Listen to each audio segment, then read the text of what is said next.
ప్రభునందు ప్రేమైనటువంటి వాళ్ళరా, దేవుని యొక్క మహా కృపను బట్టి మరలా మనమందరం కూడా ఈ యొక్క సభా దినంలో ప్రభు పాదాల చెంత చేరి ఇటు రీతిగా ప్రభుని ఘనపరిచి మహిమపరచి ఆరాధించడానికి ప్రభు మన ఎడలు చూపించినటువంటి మహోన్నతమైనటువంటి కృపను బట్టి దేవాది దేవునికి స్తోత్రాలు వందనాలు తెలియజేస్తూ ఉంటున్నాను. ఇప్పుడు వచ్చినటువంటి విశ్వాసులైన మీ అందరికీ కూడా ప్రభు పేరు వందనాలు. అదేవిధముగా మరి ఈ దినాన్ని ఆరాధనలో నడిపించినటువంటి మరి ప్రియ సహోదరి భారతి గారికి ప్రభు పేరు వందనాలు.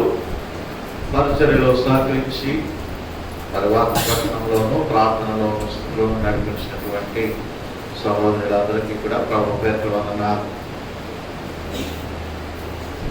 ప్రభునందు ప్రియమైనటువంటి వల్ల మనము ఈరోజు పాడబోయేటువంటి పాటలు ముందు నేను వాట్సాప్లో వస్తున్నాయి. దయచేసి ఆ పాటలని మీరు సిద్ధపడి రాగలరు. అలాగే పాటల పుస్తకములు తెచ్చుకోలేనటువంటి వారు కూడా మొబైల్ ఫోన్ చూసి మీరు పాడవచ్చు. కేవలం పాట పాడినంత వరకే, అందుకని దాన్ని చూస్తూ కూర్చోకూడదు. దేవుని బిడ్డగా దేవుని మహిమపరచుటలో మనకి ఇచ్చినటువంటి అన్ని రకాల సౌకర్యాలను కూడా మనం వినియోగించుకోవచ్చు. అది కేవలం దేవుని మహిమ కొరకు. అతను బట్టి దేవునికి మహిమ. యేసుక్రీస్తు ప్రభువారి యొక్క బోధ లేదా సందేశము అనేటువంటిది సామాన్యమైనటువంటి ప్రజలకు కూడా అర్థమయ్యేటువంటి రీతిలో ఆయన ప్రసంగించేటువంటి వారు. ఉపమానములతో కూడినటువంటి ప్రసంగాల వలన అనేకమైనటువంటి సామాన్యమైనటువంటి ప్రజలు కూడా ఆయన వాక్యాన్ని ఈజీగా అంటే సులువుగా అర్థం చేసుకుని ప్రభు యేసుక్రీస్తు ప్రభువాన్ని వెంబడించేటువంటి వారు, ఆయనలో ఉన్నటువంటి ఆ యొక్క సత్యాలను వారు గ్రహించేటువంటి వారు నాడు మట్టుకే కాదు, నేడు కూడా ఆయన వాక్యం మనందరికీ కూడా సులువుగా చక్కగా అర్థమవుతుంది. అర్థం అవ్వలేనటువంటి రీతిలో ఆయన వాక్యము మన ఎదుట ఉంచలేదు. కాబట్టి మరి ఆయన చెప్పినటువంటి ఆ ఉపమానములలో ఒక ఉపమానాన్ని ఈ దినాన్ని నేను జ్ఞాపకం చేయాలని ఆశపడుతున్నాను. ముఖ్యంగా గత శుక్రవారం కూడా ఉపవాస ప్రార్థన కోడికలో నేను తెలియజేస్తున్నాను. యేసుక్రీస్తు ప్రభు వారి యొక్క ప్రసంగాలన్నీ కూడా, సందేశాలన్నీ కూడా పరలోకము చుట్టూ తిరుగుతాయి. పరలోక రాజ్యం గురించి ఆయన ఎక్కువగా మాట్లాడతాడు. ఎందుకు అంటే నీవు నేను మనమందరం కూడా పరలోక రాజ్యములో ఆయనతో పాటు ఉండాలి అనేటువంటి ఆశ. కాబట్టి ఈ భూమి మీద ఉన్నప్పుడే మనం సరిచేసుకోవాలి. కాబట్టి సరిచేసుకోకపోతే పరలోక రాజ్యంలోనికి వెళ్ళలేము. కాబట్టి మనం సరిచేసుకొని ఇహలోక మాలిన్యాన్ని విడిచిపెట్టి మనము ప్రభుని వెంబడించి ఆయన రాజ్యములో మనము కూడా ఉండాలనేటువంటి ఒక గొప్ప ఆశతో ఆయన ఈ లోకానికి రావడానికి గల కారణము అదే. ఆయన చెప్పేటువంటి మాటలు కూడా అవే. కాబట్టి ఆ మాటలు ఏదో మనం లక్ష్యం ఉంచుదాం. మన జీవితాలను మనం సరిచేసుకుందాం. మన జీవితాలను మనము మరి సరైనటువంటి మార్గంలో పెట్టుకొని ఆయనకి ఇష్టమైనటువంటి రీతిలో మనము జీవిస్తూ మరి ముందుకు సాగిపోదాం. మత్తయి సువార్త 13వ అధ్యాయము 24 నుంచి 30 వచనాల వరకు ఉన్నటువంటి ఒక వాక్యాన్ని, ఒక ఉపమానాన్ని మనం జ్ఞాపకం చేసుకుంటే, దేవుని బిడ్డలారా, పరలోక రాజ్యము తన పొలములో మంచి విత్తనం విత్తిన ఒక మనుష్యుని పోలి ఉన్నది. ఒక మనిషి మనుష్యుడు ఎంతో ఆశతో, ఎంతో ఆసక్తితో తన పొలములో విత్తనాలను చల్లి ఉన్నాడు. ప్రియమైనటువంటి దేవుని బిడ్డలారా, ఒక రైతు ఎంతో ఆశపడతాడు తన పొలము విషయంలో. తన పొలము ఏపుగా పెరగాలి, తన పొలము అధిక రాబడినిచ్చేటువంటి పంటను అది ఇవ్వాలి అనేటువంటి ఉద్దేశంతో ఎంతో కష్టపడుతూ ఉంటాడు, ఎంతో శ్రమ పడుతూ ఉంటాడు. ప్రియమైనటువంటి దేవుని బిడ్డలారా, మన దేశంలో కూడా అనేక మంది రైతులు అయినటువంటి వారు ఉంటూ ఉన్నారు. నేను అనుకుంటాను ఎప్పుడు కూడా రైతులను ఎప్పుడు కూడా బాధ పెట్టడానికి వీల్లేదు. ఎందుకంటే ఆ రైతులు వారికి నిజంగా ఎన్ని ఫ్రీగా ఇచ్చినా అవి తక్కువే. నిజంగా వారికి ఏదైనా కూడా చేయొచ్చు. ఎందుకంటే ఈనాటి దినాల్లో అందరూ కూడా ఈ ఉద్యోగాల కొరకు, వ్యాపారాల కొరకు అందరూ ఇక పట్టణాలకు వచ్చేస్తుంటారు. మనం కూడా ఇక్కడ కూర్చున్నటువంటి వాళ్ళు కూడా మన పూర్వోత్తరాలు ఒకసారి గమనిస్తే ఇక్కడ కూర్చున్నటువంటి వాళ్ళు చాలా మంది పల్లెటూరు నుంచి వచ్చినటువంటి వారే. ఎంతమంది ఉన్నారు పల్లెటూరు నుంచి వచ్చినటువంటి వారు, గ్రామాల నుంచి వచ్చినటువంటి వారు? చూసారు ఎంతమంది ఉన్నారో? గ్రామాల నుంచి వచ్చినటువంటి వారు అందరూ కూడా ఇక్కడ ఉన్నారు. అలాగనే మా తల్లిదండ్రులు కూడా గ్రామం నుంచి వచ్చినటువంటి వారు. ఇలా అందరూ పట్టణాలకు వచ్చేసారు అనుకోండి, మనకి తిండి పెట్టేటువంటిది ఎవరు? పండించేటువంటిది ఎవరు? ధాన్యాన్ని సమకూర్చేటువంటిది వారు ఎవరు? కాబట్టి ప్రియమైన దేవుని బిడ్డలారా, మనం ప్రార్థన చేస్తున్నప్పుడు రైతుల గురించి కూడా మనము ప్రార్థన చేయాలి. ఈ రోజుకి కూడా కేంద్రంలో ఢిల్లీలో పంజాబ్ రాష్ట్రానికి చెందినటువంటి రైతులు ధర్నాలు చేస్తూనే ఉంటారు. సుమారు 4 నెలల్లో, 5 నెలల్లో, 6 నెలల్లో గడిచిపోయింది కూడా.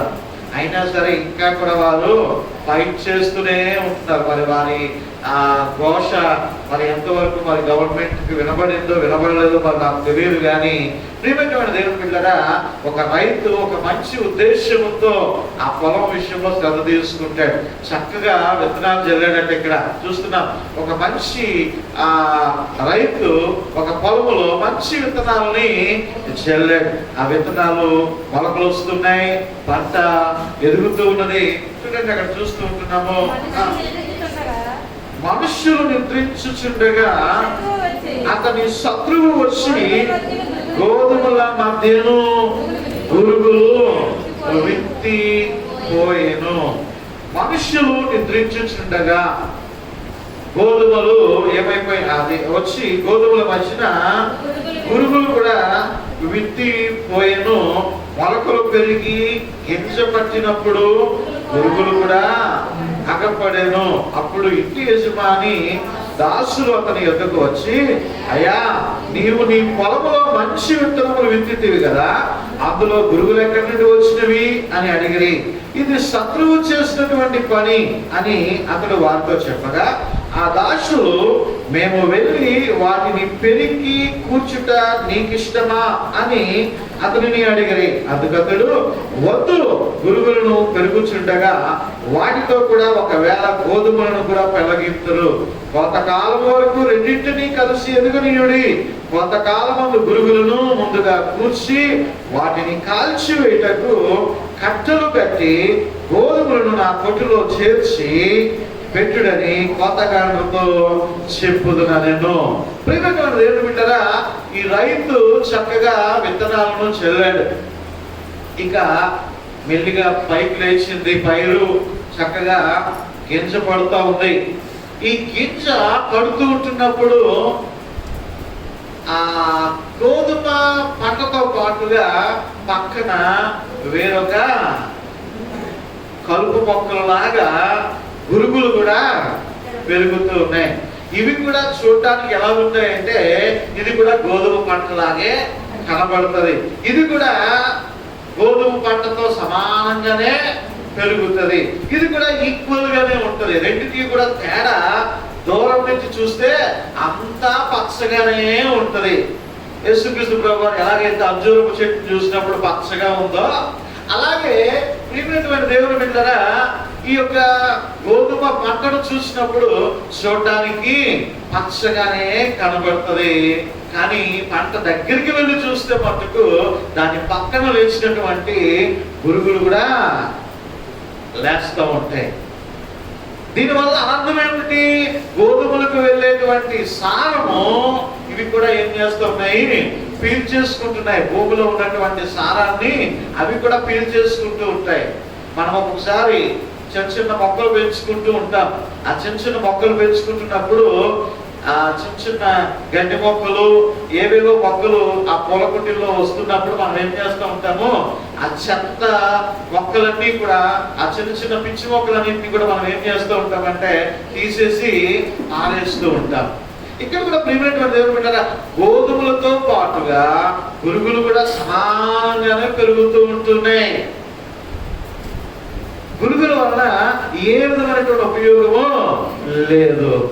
మనలో కూడా చాలా మంది అనుకుంటూ ఉంటాం, నేను దేవుని చేత రక్షించబడ్డాను, నేను దేవుని చేత ఏర్పాటు చేయబడ్డాను, నేను దేవుని మీద ఆధారపడి బ్రతుకుతున్నాను, నాలో ఏ చెడుతనము కూడా లేదు, ఏ దుష్టత్వము కూడా లేదు, నేను ఏ విధమైనటువంటి అన్యాయము చేయటం లేదు, నేను ఏ విధమైనటువంటి అక్రమము చేయటం లేదు. కానీ అన్యాయము చేసినటువంటి వాడు, అక్రమము చేసినటువంటి వాడు, దోచుకుంటున్నటువంటి వాడు, తిరుగుబోతుగా ఉంటున్నటువంటి వాడు, త్రాగుబోతుగా ఉంటున్నటువంటి వాడు, లంచాలు తీసుకుంటున్నటువంటి వాడు, అనేకమైనటువంటి పాపిష్టి కార్యక్రమాల్లో పాల్గొంటున్నటువంటి వాడు బాగానే ఉన్నాడే, వాడు ఆశీర్వదించబడుతున్నాడే, వాడు దీవించబడుతున్నాడే, వాడు బ్రతుకు బాగుందే. ఇదిగో నేను దేవుని నమ్ముకొని ఉన్నాను, నేను దేవుని మీద ఆధారపడి ఉన్నాను, దేవుని మీద ఆనుకొని జీవించున్నాను, చెడుతనమును విసర్జించి ఉన్నాను, పనికి మాలినటువంటి వాటిని అన్నిటిని కూడా విడిచిపెట్టాను, అయ్యో నేనేంటి ఎలాగున్నాను అని చాలా మంది అనుకోవచ్చు. వారు బాగా ఉన్నారు, వారికి దేవుడు ఏ శిక్ష వేయటం లేదు, ఏ తీర్పు తీర్చడం లేదు, వారి జీవితాలు చాలా బాగున్నాయి, వారి జీవితాలు చాలా చక్కగా ఉంటున్నాయి అని నీవు అనుకుంటున్నావేమో. ఇదిగో దేవుడు ప్రతి ఒక్కరిని కూడా ఆయన చూస్తున్నాడు. యెహోవా కనుదృష్టి లోకమంతటను కూడా సంచారము చేస్తున్నది.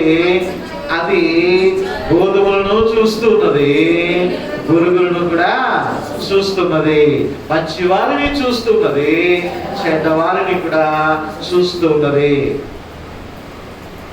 దేవుడు అవకాశం ఇస్తూ ఉంటున్నాడు. అవి రెండు కూడా పెరుగుతూ ఉంటున్నప్పుడు ఇదిగో ఆ యజమాని యొక్క దాసులు ఈ విషయాన్ని వారు పసిగట్టారు.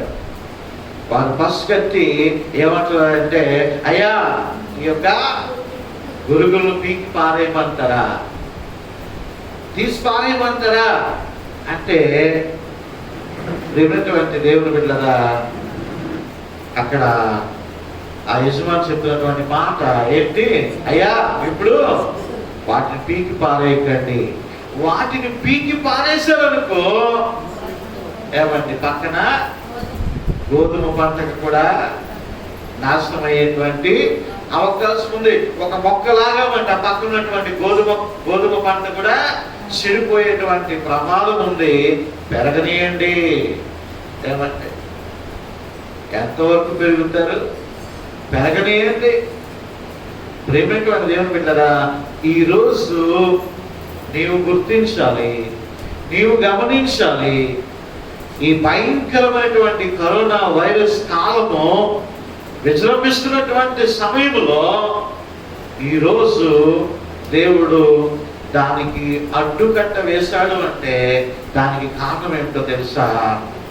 కొద్ది గొప్ప ఆయన యందు భయభక్తులు కలిగి ఆయన మీద విశ్వాసం ఉంచి రక్షించబడినటువంటి వారి విషయంలో ఆయన పూర్తిగా పెరిగి పారేయటం లేదు.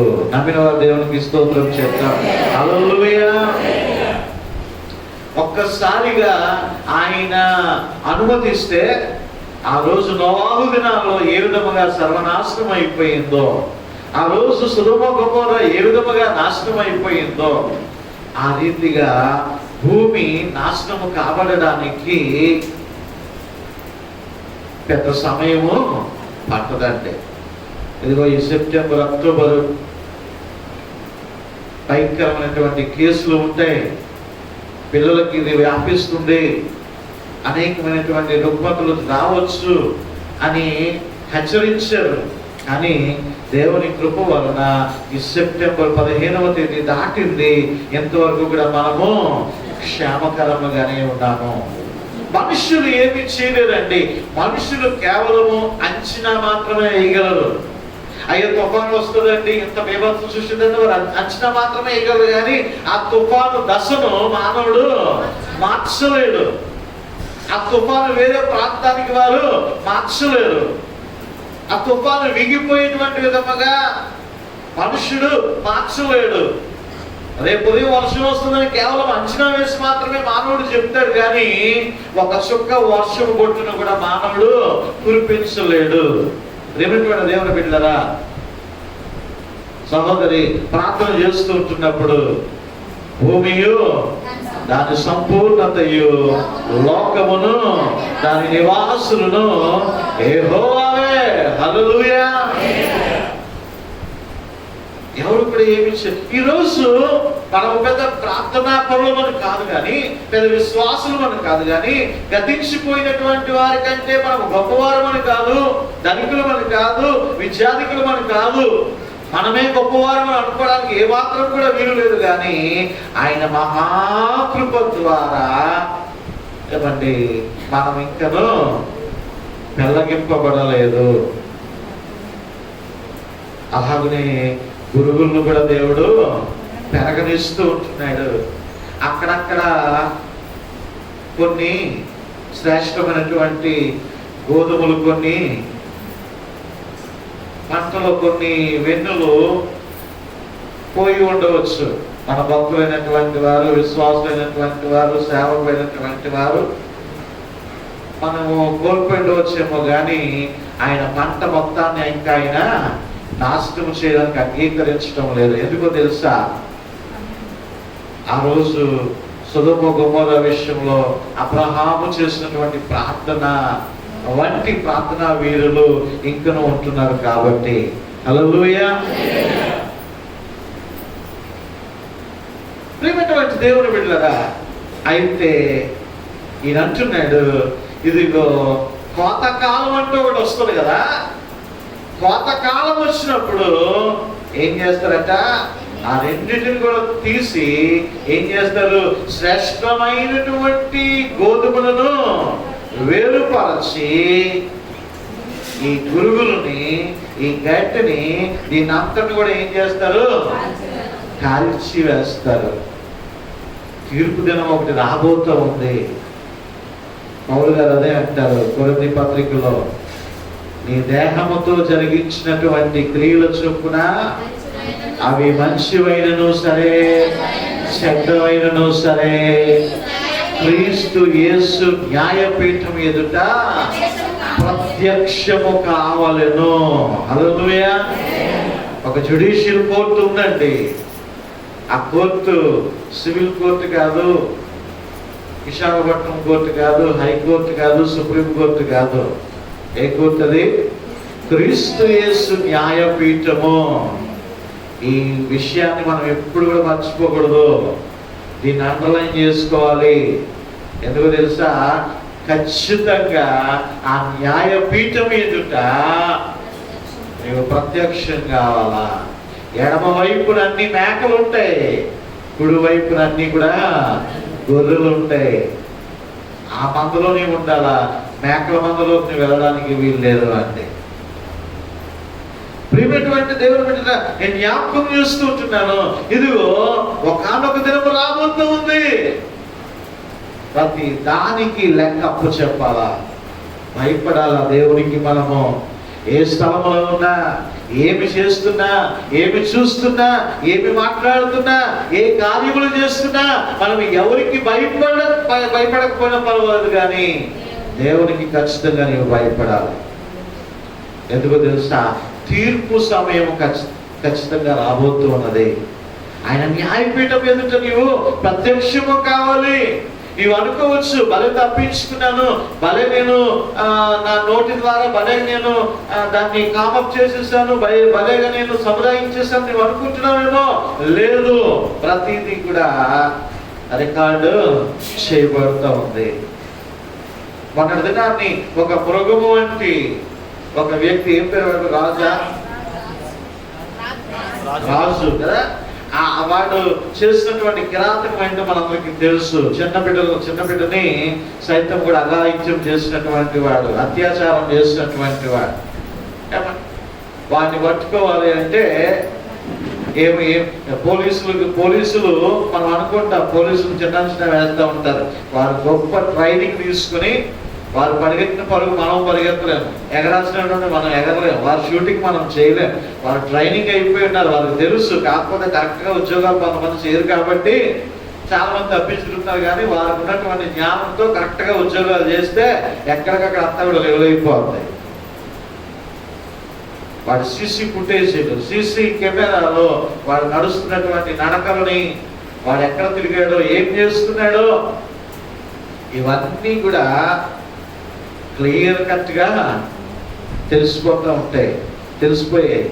ఇక పట్టుకోవడానికి ఎన్నో రోజులు పట్టదు, ఇంకొక రోజులో వాడు పట్టుకోగలరు. వీడేం చేశాడు, ట్రైన్ కింద బొరపెట్టి చనిపోయాడు అంతే. ప్రేమిడు అటువంటి వాడిని మనం పోయినా అటువంటి మృగాల సమాజంలో ఉండకూడదని మనం కూడా దానికి సమర్థించాల్సినటువంటి అవసరం ఉంది. ప్రేమైనటువంటి దేవుడు బిడ్డగా అటువంటి వారిని క్షమించాలంటే అటువంటి వారిని క్షమించమని దేవుడే తన ఉగ్రతను అనేక సార్లు ఆయన చూపించాడు.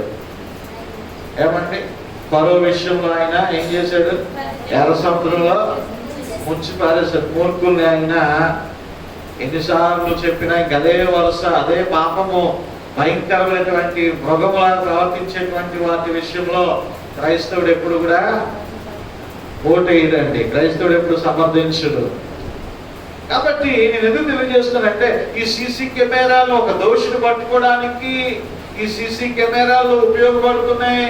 అనేక మందిని తప్పు చేసినటువంటి వారిని, దొంగతనం చేసినటువంటి వారిని, దుర్మార్గత చేసినటువంటి వారిని పట్టుకోగలుగుతుంటున్నప్పుడు, ఇదిగో సీసీ కెమెరాలు కన్నా లోకమందంతటా ఒకే చూపుతో కంట్రోల్ చేయగలిగినటువంటి జీవము కలిగినటువంటి దేవుని యొక్క కనుదృష్టి నుంచి తప్పించుకోగలిగినటువంటి వాడు ఎవడు ఉంటాడు? దావీదు మహాభక్తులు అంటాడు, నేను పాతాళమందున దాక్కుందునా, నీవు అక్కడ ఉన్నావు. నువ్వు ఎక్కడికి వెళ్ళిపోతావు? ఆయన నుంచి ఎక్కడ తప్పించుకుంటావు? ఎక్కడికి నువ్వు కూడా తప్పించుకోలేవు. మొన్న మధ్యన మా ఇంట్లో ఒక సంఘటన జరిగింది. మా అన్నయ్య వాళ్ళు ఒక డాగ్ను పెంచుకుంటున్నారు. అదేదో గోల్డ్ పేరు వస్తుంది, కుక్క పేరు, దాన్ని పెంచుకుంటున్నారు. దాన్ని పెంచుకుంటున్నప్పుడు దానికి గేట్ తీసి వదిలేస్తే బయటకి వెళ్ళి దాని పనులు ముగించుకొని మళ్ళీ వచ్చేస్తుంది. ఒక అరగంటకో గంటకో. ఈ మధ్య దూరంగా వెళ్ళిపోవడం కూడా మొదలెట్టింది. ఆ డౌన్ వరకు వెళ్ళిపోతుంది, ఆ చివరి మసీదు వరకు వెళ్ళిపోతుంది, చాలా చాలా దూరాలు వెళ్ళిపోతుంది. మొత్తం మీద అంతా చక్కబెట్టుకొని మళ్ళీ గంట తర్వాత వచ్చేస్తుంది ఇంటికి. అది చాలా ఖరీదైనటువంటి డాగ్. అయితే మరి ఒకసారి మధ్యాహ్నం 12 గంటలకు కావచ్చు, వీళ్ళు గేట్ తీశారు, బయటకు వెళ్ళిపోయింది, మళ్ళా రాలేదు. 2 అయిపోయింది, 3 అయిపోయింది, 4 అయిపోయింది, 6 అయిపోయింది, 9 అయిపోయింది, ఇంటికి రాలేదు. ఏమైపోయింది డాగ్ అని చెప్పి మొత్తం కలిగి తిరిగేశారు. మా అన్నయ్య చిన్న బాబుకి బాగా ఇష్టం ఆ కుక్క, వాడితో ఎక్కువగా ఉంటూ ఉంటుంది. మరి వాడు దిగులుగా కూర్చున్నాడు. ఈ రాత్రంతా కూడా ఆ బండి ఆర్న్ వేస్తే చాలు, ఎక్కడున్నా సరే అరిచేస్తూ ఉంటుంది కదా, అంత ఆర్న్ వేసుకొని తిరిగారు. చాలా వరకు వెళ్ళారు, ఏమీ లేదు. మరుసటి రోజు కూడా కనబడలా. ఇక వీళ్ళు ఏం చేశారంటే ఒక స్టేటస్లో పెట్టారు. స్టేటస్లో పెడితే కుక్క ఏమైంది, ఎవరు తెలిస్తే ఇవ్వండి, వాళ్ళకి 5,000 ఇస్తామని చెప్పేసి పిల్లలు వాట్సాప్ స్టేటస్లో పెట్టారు. అది చూశాడు ఒక స్నేహితుడు, ఒకటి చూశాడు. సేమ్ మీ డాగ్ లాగే ఉంది, నేను కాంప్లెక్స్ దగ్గర చూసాము అని చెప్పినప్పుడు ఆ డాగు, అలాంటి డాగులు కొన్ని వందలు ఉంటాయి, వేలు ఉంటాయి, అదే కాదు తెలియదు. అయితే వీళ్ళు ఏం చేశారంటే మొత్తం మీద వెళ్ళి అక్కడ ఆ షాపుల తాలూకా సీసీ ఫుటేజ్ దగ్గరికి వెళ్ళారు. వెళ్ళి ఆ సీసీ కెమెరాలో చూసినప్పుడు ఈ డాగ్, ఈ కుక్క, ఒక ఇద్దరు అబ్బాయిలు ఆ బండి మీద ఎక్కించుకొని దాన్ని తీసుకొని వచ్చి మళ్ళా ఇంకొక పెద్ద ఇంత దెబ్బగా ఉంది ఒక అమ్మాయి, ఆ నల్ల బట్టలు వేసుకుంది పైనుంచి ఎంత వరకు కూడా, ఆ బట్టలు వేసుకున్నటువంటి ఒక అమ్మాయి ఆ డాగ్ని ఇద్దరు, ఈ ముగ్గురు కలిసి బండి మీద ఎక్కించుకొని మాట్లాడుతూ ఉంటున్నటువంటి, మళ్ళా తర్వాత 2 నిమిషాలకి మళ్ళా ఈ డాగ్ను ముందెక్కించుకొని వెళ్ళిపోతున్నటువంటి విషయాలు ఇవన్నీ కూడా సీసీ కెమెరాలో రికార్డ్ అయిపోయాయి. అయితే మరి మా ఈ డాగ్ ఉన్నటువంటి లక్షణం ఏంటంటే ఎవరు పిలిచినా సరే వెళ్ళిపోతుంది. ఏమండి, ఇది ఎవరు పిలిచినా సరే వెళ్ళిపోతుంది, నేల చేయాలి కానీ కామ అయిపోతుంది అన్నమాట. దానివల్ల దీన్ని పట్టుకొని వెళ్ళిపోయారు. ఇక తిరగా చూస్తే మరి సీసీ కెమెరాలో చూసిన తర్వాత ఆ సీసీ ఫుటేజ్ పట్టుకొని మరుసటి రోజు మరి మా అన్నయ్య పిల్లలు కలిసి పోలీస్ స్టేషన్కి వెళ్ళారు. పోలీస్ స్టేషన్కి వెళ్ళిన తర్వాత సీసీ ఫుటేజ్ చూస్తే ఆ సీసీ ఫుటేజ్లో దేవుని పిల్లరా ఆ వ్యక్తి, ఆ అమ్మాయి తాలూకా రికార్డ్ అంతా కూడా దేని వల్ల వచ్చిందో తెలుసా? ఆ నెంబర్ వల్ల వచ్చేసిందండి. ఆ నెంబరు, బండి నెంబర్ ఉంది కదా, ఆ బండి నెంబర్ చూసి మొత్తం మనకైతే మసక కనబడతాయి, కానీ పోలీస్ డిపార్ట్మెంట్ లో కంట్రోల్ రూమ్ లో క్లియర్ కట్ గా కనబడిపోతాయి. హెచ్డి కాదు కదా, ఇంకా డబుల్ హెచ్డీలేమో, అవి అంత క్లియర్ గా కనబడిపోతాయి మొత్తం నెంబర్లు అన్నీ కూడా. ఆ నెంబర్ తీసి చూస్తే ఆ వ్యక్తి కనబడ్డాడు, ఆ నెంబర్ బట్టి అడ్రస్ కనబడింది. తర్వాత మరి మరి ఇంకొకటి ఏదో యాప్ ఉంటుందట, మన నెంబర్ కొడితే మనము ట్రాఫిక్ సిగ్నల్ దగ్గర ఎన్ని దాటేసామో ఎంత పోలీసు వాళ్ళు కట్టాలో కూడా వచ్చేస్తుందట కదా. అక్కడ నెంబర్, వెనకాల నెంబరు మనం ఒకసారి అనుకుంటాము బలి తప్పించుకున్నాం పోలీసులు అనుకుంటాం, కానీ సీసీ కెమెరాలో నెంబరు కొట్టగానే నేను ఒకసారి చెక్ చేసుకుంటే 3 ఉన్నాయి నాకు. ఒక సిగ్నల్ దగ్గర ఎక్కడో కావరాగా దాటేస్తున్నాను, ఒకసారి హెల్మెట్ పెట్టుకోలేదు, ఒకసారి వెనకాల పాసెంజర్ కూడా ఉన్నారు, ఎక్కడో కావరాగా వెళ్ళిపోతున్నాం, దాటేసాం అనుకుంటున్నాం, కానీ వెనకాల చిన్న నెంబరు ఏమంటే మొత్తం డేటా మొత్తం అంతా కూడా వచ్చేస్తుంది. ఆ లావులో ఉన్నట్టు అమ్మాయి మాస్కులు హెల్మెట్ కప్పేసింది, కనబడలేదు, కానీ ఈ నెంబర్ బట్టి కొడితే క్లియర్ గా కనబడిపోయిందండి ఆ మొత్తం అది కూడా. ఇక దాన్ని కుక్కను ఎక్కడ తీసుకెళ్ళిపోయి తెలుసా? రాజులోకి పట్టుకుపోయారు. కుక్కల బిజినెస్ డబ్బు కోసం దీన్ని తీసుకుని వెళ్ళిపోయి మళ్ళీ గాజులోకి తీసుకెళ్ళిపోతే వెంటనే పోలీసులు అడ్రస్ని బట్టి మళ్ళీ ఫోన్ చేయడము, మళ్ళా ముందు ఒక వ్యక్తిని పట్టుకోవడము, ఆ వ్యక్తిని రమ్మడము, మళ్ళా ఇంకొక ఇద్దరిని తీసుకొని రావడము. వాళ్ళు ఒక అమ్మాయి అది తీసుకున్నది, మరి అమ్మాయి బొక్కాయింపు ఇంగ్లీష్లో మాట్లాడి, మేము రోడ్డు మీద తిరుగుతుంది కాబట్టి మేము పట్టుకెళ్ళాం, దాన్ని పెంచుకోవడానికి పట్టుకెళ్ళాం, ఈరోజు ఫేస్బుక్ లో పెడదాం అనుకున్నాం, ఆ కుక్క తాలూకులు ఎవరో ఒక్కరు ఇంగ్లీష్ లో మాట్లాడుతుంటే గొడవ అయింది అనుకోండి, అది వేరే విషయము. మొత్తం మీద చివరికి ఆ పోలీస్ స్టేషన్ లో ఆ కుక్కని మాకు హ్యాండ్ ఓవర్ చేశారు. ఇవన్నీ కూడా ఎందుకు నేను తెలియజేస్తున్నానంటే, ప్రియమైన ఒక చిన్న నెంబర్ ప్లేట్ ద్వారా అడ్రస్ ని కనుక్కోగలిగినటువంటి జ్ఞానం మానవునికి ఉంటే, నిన్ను సృష్టించినటువంటి సృష్టికర్త నువ్వు ఏ స్థలంలో నువ్వేం చేస్తున్నావో, నీవు ఏ విధంగా ఉంటున్నావో, ఎటువంటి ప్రవర్తన కలిగి జీవిస్తున్నావో తెలుసుకోవడము అంత కష్టమంటారా? చాలా సులువు. మన శుక్రవారము పర సంబంధమైనటువంటి ఆశీర్వాదాల గురించి నేర్చుకుని ఉన్నాం. దానిలో మనము నేర్చుకుని ఉన్నాం. చివరిగా మనలందరినీ కూడా ఆయన ఆత్మచేత ముద్రించాడు. మనందరికి కూడా ఒక నెంబర్ ఉంచాడు దేవుడు. ఏమండి? ఆ నెంబర్ కొడతాడు ఆయన. ఆ నెంబర్ కొడితే నీ డేటా ఏంటో, నా డేటా ఏంటో, నీ భక్తి ఏంటో, నీ విశ్వాసం ఏంటో, నీ పాపం ఏంటో, ఆ డేటా అంతా కూడా ఆయన దగ్గర రెడీగా ఉంది. ప్రియమైనటువంటి దేవుని బిడ్డలారా, కాబట్టి నీవు ఎప్పుడు కూడా అనుకోవద్దు, అయ్యో నేను భక్తిగా ఉంటున్నాను, విశ్వాసంగా ఉంటున్నాను, మంచి ప్రవర్తన కలిగి జీవిస్తూ ఉంటున్నాను, నాకేమేలు లేదే, నాకే విధమైన ఆశీర్వాదం, దిగులు పడవద్దు. ప్రభు నీ పక్షంగా ఉన్నాడు. దేవుడు వారిని కూడా చూస్తూ ఉంటున్నాడు. వారు నాశనంలోకి పోయేటువంటి మార్గంలో వారు వెళ్తున్నారు, నీవు జీవములకు పోయేటువంటి మార్గంలో నీవు నడుస్తూ ఉంటున్నావు. ఏ మార్గం కూడా కలత చెందకు. ప్రభు నిన్ను కూడా ఆశీర్వదించబోతూ ఉన్నాడు, నిన్ను కూడా దేవుడు హెచ్చుగా ఉంచబోతూ ఉంటున్నాడు, నిన్ను కూడా దేవుడు దీవెనకరంగా మార్చబోతూ ఉన్నాడు. నీవు ఎక్కడ కూడా విశ్వాసము నుండి, నీవెక్కడ కూడా నీతి కార్యముల నుండి, నీవెక్కడ కూడా మంచి ప్రవర్తన నుండి తొలగిపోవద్దు. నీ విశ్వాసాన్ని నీవు అంతం వరకు కాపాడుకో. ప్రియమైన దేవుని బిడ్డలారా, ఒకానొక దినము రాబోతూ ఉంది. తారుమారు అయిపోతాయి, బళ్ళు అయిపోతాయి, బళ్ళు వాడలు అయిపోతాయి. అదే కదా జరిగింది దరిద్రుడైనటువంటి లాజరు విషయంలో. ఈ భూమి మీద అంతా కూడా దరిద్రత అనుభవించాడు లాజరు. ఎప్పుడైతే దరిద్రత అనుభవించాడో అయినను సరే విశ్వాసాన్ని వదిలిపెట్టలేదు, దేవుని మీద నమ్మకము వదిలిపెట్టలేదు. పస్తులుండను సరే, అవమానం ఎదుర్కొనను సరే, తన రోగాలు అతన్ని బాధించినను సరే దేవుని విడిచిపెట్టలేదు. చివరికి ఇద్దరు ఒకసారి మరణించాడు. ధనవంతుడు ఈ లోకానుసారంగా తీసుకుని పోబడ్డాడు. లాజరుని దేవదూతలు పట్టుకొని వెళ్ళిపోయే తన ఆత్మని. ఇప్పుడు పైకి వెళ్ళిన తర్వాత ఏమైపోయింది? ఇక్కడ భోగాలు అనుభవించినటువంటి ధనవంతుడు వెళ్ళిపోయి పాతాళంలో అంగలారుస్తూ ఉంటున్నాడు. ఇదిగో ఇక్కడ వేదన అనుభవించి శ్రమలు అనుభవించినటువంటి వాడు అబ్రహాము రొమ్మున ఆనుకొని కూర్చొని ఉన్నాడు. హల్లెలూయా. మారిపోతుందండి, మారిపోతుంది. నీవు ప్రభు వైపు విశ్వాసం ఉంచి, నీవు నమ్మిక ఉంచి నీవు చూడు, నీ జీవితాన్ని ఆయన ఉన్నత స్థలముల మీద ఆయన నడిపిస్తాడు. గోధుమలు వేర్పరచి గింజలను చేర్చి పొట్టును నిప్పులో కాల్చివేయును. గోధుమలు వేర్పరచి గింజలను చేర్చి పొట్టును నిప్పులో కాల్చివేయును.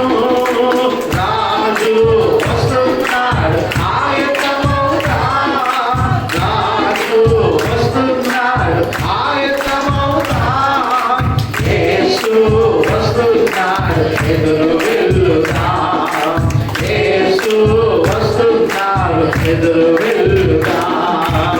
లోయలెల్లా కూర్చబడాలి, కొండలు కోనలు కదలిపోవాలి, వక్ర మార్గము సక్రమవాలి, అరకు మార్గమును పోవాలి. లోయలెల్లా కూర్చబడాలి, కొండలు కోనలు కదలిపోవాలి, వక్ర మార్గము సక్రమవాలి, అరకు మార్గమును పోవాలి. హల్లెలూయా. ప్రియమైన దేవుని బిడ్డలారా, నీవెప్పుడు కూడా ఇతరులను చూసి కంపేర్ చేసుకొని నీవు బాధపడద్దు, కృంగిపోవద్దు. దేవుడు నీ పక్షముగా ఉన్నాడు. హల్లెలూయా. దేవుడు నిన్ను చూస్తూ ఉంటున్నాడు. చివరికి ఈ గురుగులన్నీ కూడా వెళ్ళిపోయి ఏమవుతున్నాయట? కాల్చివేయబడుతున్నాయి. ఆ తీర్పు సమయం రాబోతూ ఉంది. అయితే ప్రియమైన బిడ్డగా, ఇంత అనర్థం రావడానికి గల ప్రధాన కారణం ఏమిటి? పైన ఏమనుంది? మనుష్యులు నిద్రించుచుండగా. 25వ వచనం, మనుష్యులు నిద్రించుచు ఉంటుండగా.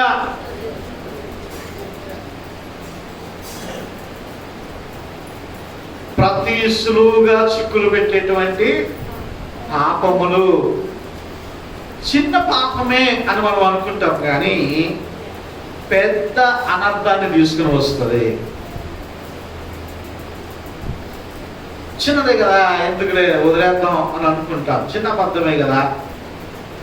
ప్రియమైన దేవుని బిడ్డలారా, నిద్ర కూడా పాపమే. నిద్ర కూడా ఏంటి? పాస్టర్ గారు నిద్రపోకూడదా అయితే అంటే, నీవు నిద్రపోవచ్చు, ఎప్పుడు నిద్రపోవాలా అప్పుడే నిద్రపోవాలా. అందుకే దేవుడు రాత్రి చేశాడు. అందుకే దేవుడు ఏమన్నా ఎంత గొప్ప దేవుడు, మనిషి దేవుడు అండి.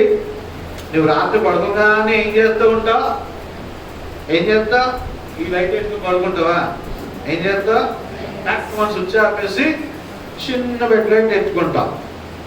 చిన్న బెడ్ లైట్ ఆన్ చేసుకుంటాం.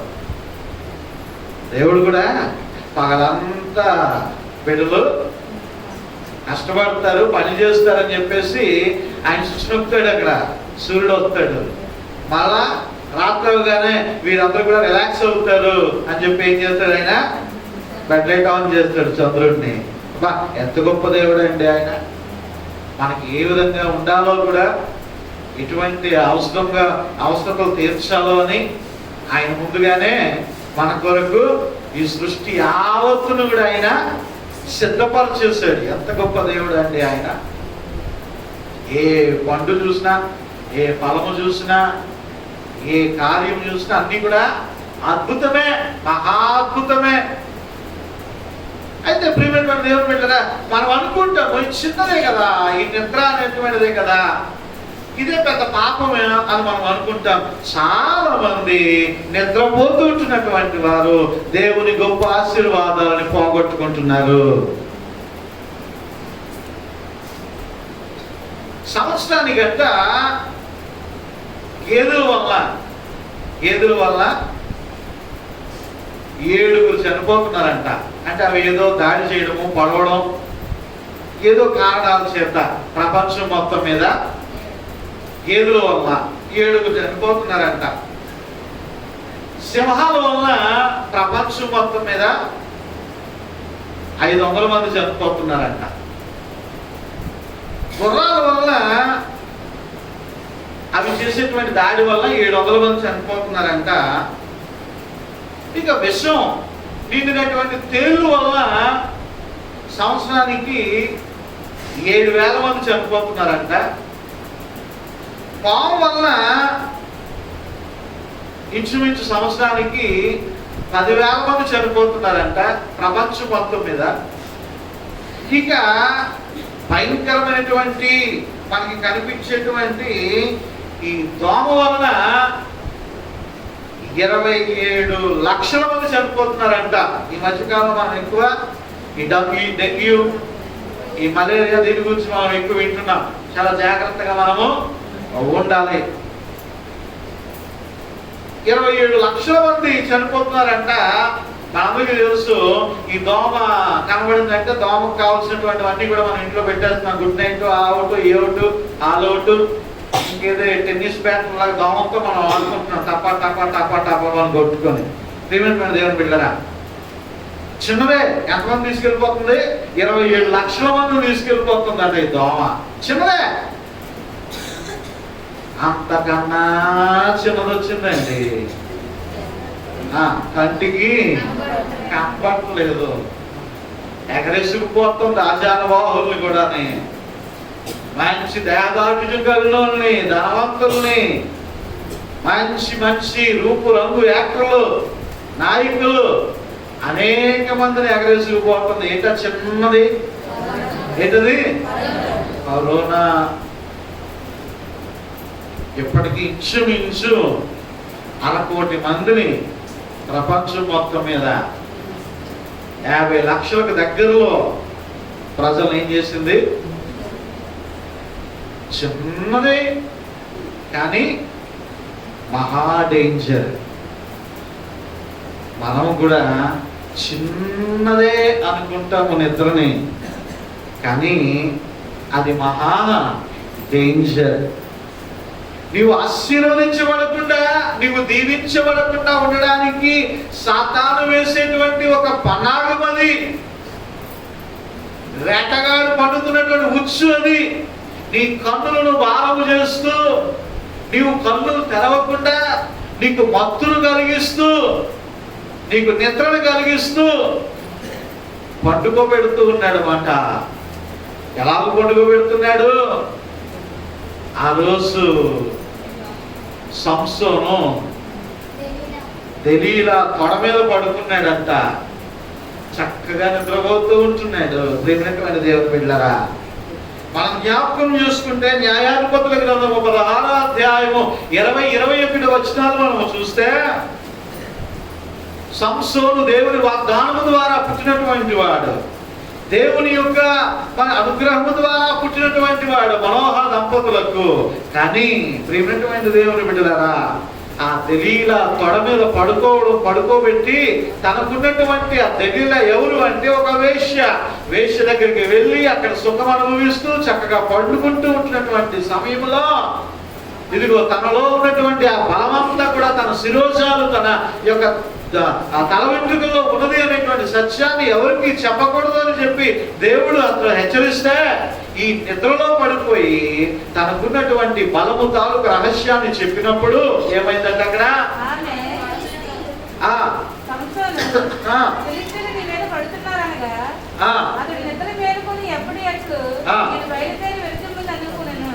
అయితే యెహోవా తనని ఎడబాటుగా అతనికి తెలియలేదు.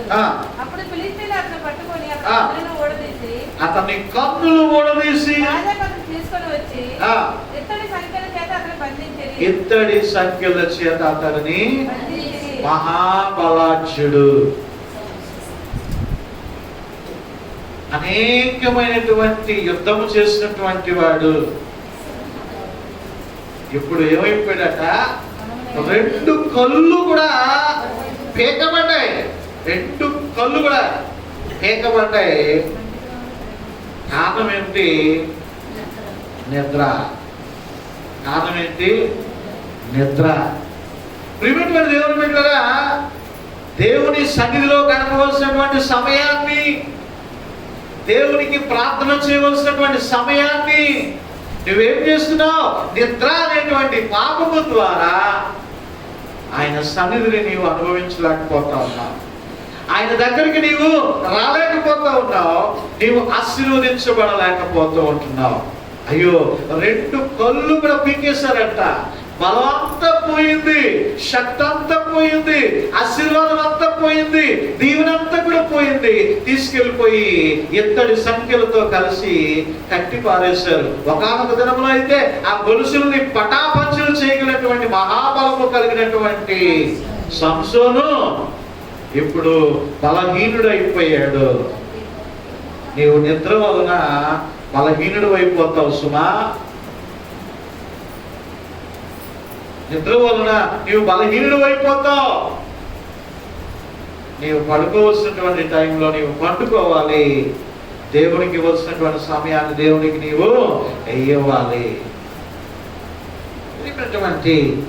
దేవుని బిడ్డలారా, కొంతమంది శుక్రవారం ప్రార్థనకి, కొంతమంది కుటుంబ యజమానులు వస్తూ ఉంటున్నప్పుడు, కొంతమంది యవన బిడ్డలు వస్తూ ఉంటున్నప్పుడు నేను ఎంతగానో సంతోషిస్తూ ఉంటానండి.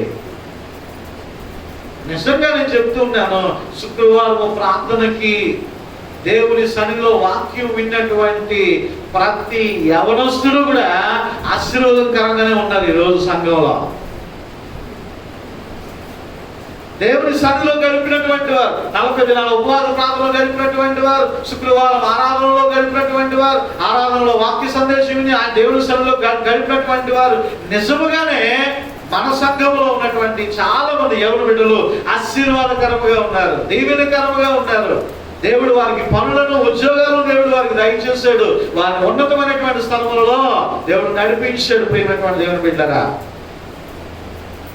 అనేక మంది బిడ్డలు దానికి సాక్ష్యము నేను తెలియజేస్తున్నా. నీవు ఆ సమయాన్ని వృధాగా గడుపుతున్నావేమో, అందుకోసమని నీవు ఆశీర్వాదాన్ని పోగొట్టుకుంటున్నావు. అందుకోసం నీవు బలహీనుడు అయిపోతున్నావు. అందుకోసం నీవు ఆశీర్వించబడలేకపోతున్నావు.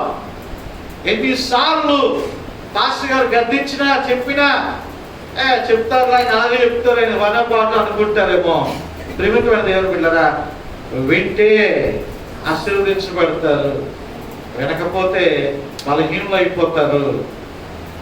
చెప్పాల్సినటువంటి బాధ్యత సంఘ కాపరి మీద ఉంది కాబట్టి ఆశీర్వదించబడాలనేటువంటిదే దేవుని యొక్క కోరిక, దేవుని దాసునిగా సేవకుని యొక్క కోరిక.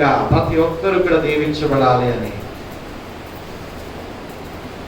రెండవ విషయాన్ని మనం గమనించినట్లయితే ప్రియమైన దేవుని బిడ్డలారా, యోనా జీవితంలో మనం చూస్తూ ఉంటున్నాం.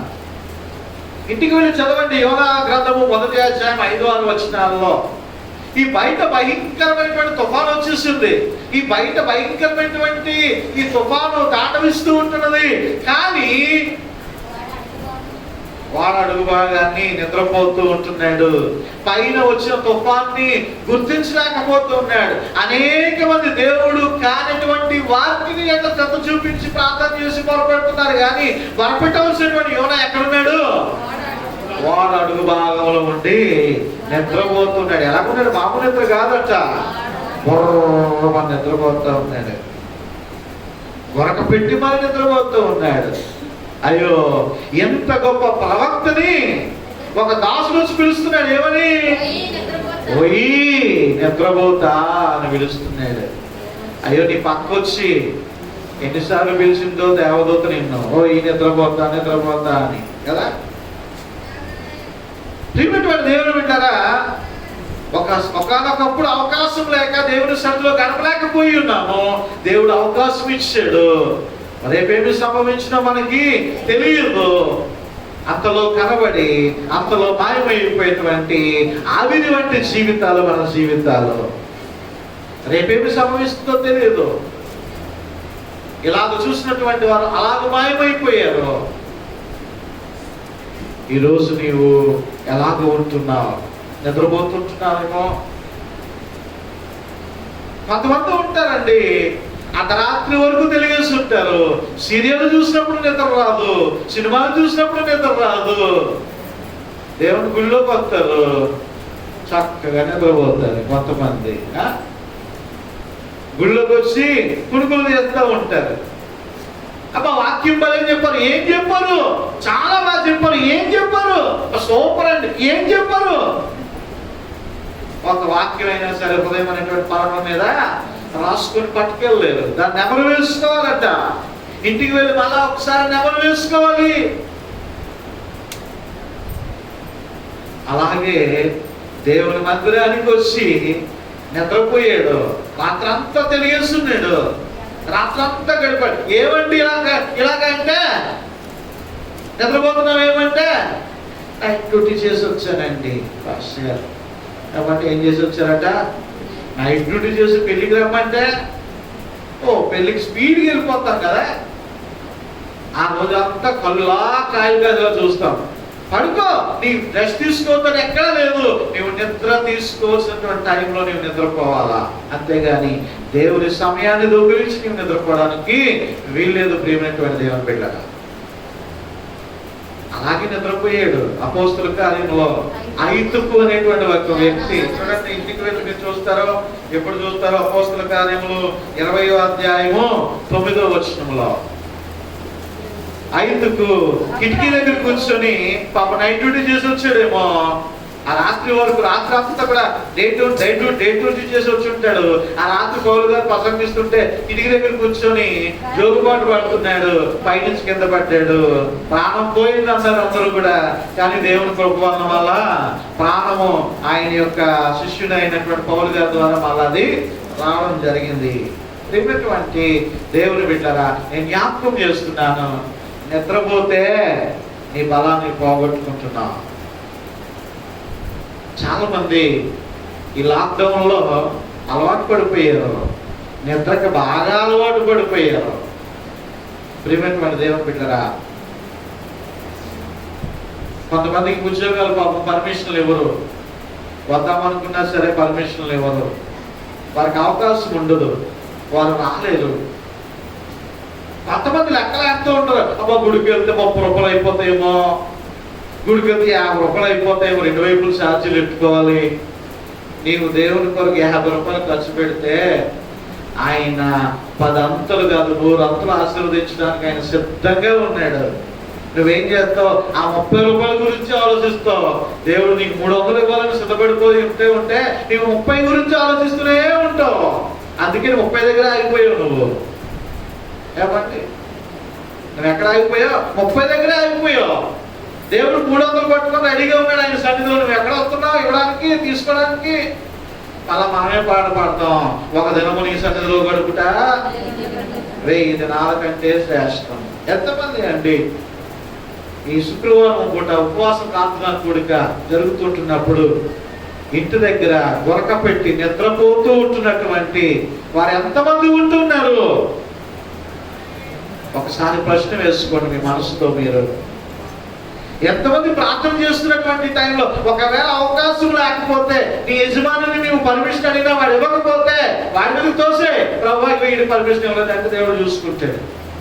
నీకు పర్మిషన్ ఉండి, నీకు అవకాశం ఉండి, దేవుని సన్నిధిలో గడిపేటువంటి తీరిక ఉండి నీవు రాకుండా ఇంటి దగ్గర నిద్రపోతున్నావేమో ప్రియమైనటువంటి దేవుని బిడ్డలారా, అందుకోసమే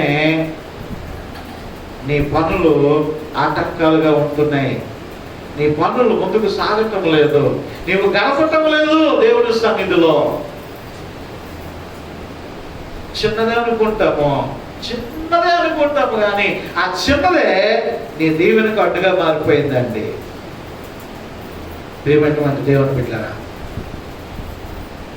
సామెతల గ్రంథము 16వ అధ్యాయం, సామెతల గ్రంథము 6వ అధ్యాయము 10-11 వచనాలు. ఇంకా కొంచెము నిద్రించుదునని, ఇంకా కొంచెం కునుకెదనని, ఇంకా కొంచెము సేపు చేతులు ముడుచుకుందని నీవు అనుకుందువు. అందుచేత దోపిడిగాడు వచ్చినట్లు దారిద్రము నీ యొద్దకు వచ్చును, ఆయుధదారుడు వచ్చినట్లు లేమి నీ యొద్దకు వచ్చును. ఇంకొంచెం సేపు కొనుకెదను, ఇంకొంచెం సేపు చేతులు ముడుచుకొని పట్టుకోలేను అని అనుకుంటూ ఉంటే దారిద్రము నీ యొద్దకు వచ్చును, లేమి నీ యొద్దకు. యెహోవా నా కాపరి, నాకు లేమి కలుగదు అని నీవు 100 సార్లు అన్నా లాభం లేదు. లేమి దాని అంతటా అదే వచ్చేస్తుంది. నీవు దేవునికి సమయాన్ని ఇస్తున్నావా? కొంతమంది అంటారు నాకు టైం లేదండి, ఐఎమ్ సో బిజీ. ఇదే మాట ప్రభు అంటే